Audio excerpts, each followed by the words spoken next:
Hello guys! ఎప్పుడు tomato egg కర్రీయే చేస్తున్నారా?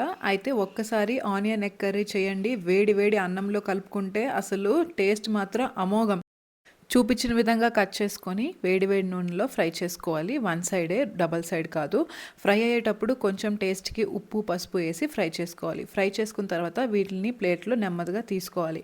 అదే ఆయిల్‌లో జీలకర్ర, ఆవాలు వేసుకొని సన్నంగా, పొడుగ్గా కట్ చేసి పెట్టుకున్న ఉల్లిపాయలను వేసి బాగా ఫ్రై చేయాలి. గుర్తుపెట్టుకోండి, ఉల్లిపాయలు బ్రౌన్ ఆనియన్స్ లాగా ఫ్రై చేయొద్దు. కర్రీ మొత్తం చాలా తీపిగా వచ్చేస్తుంది. జస్ట్ లైట్‌గా ఉడికినట్టుగా ఫ్రై చేసుకోవాలి.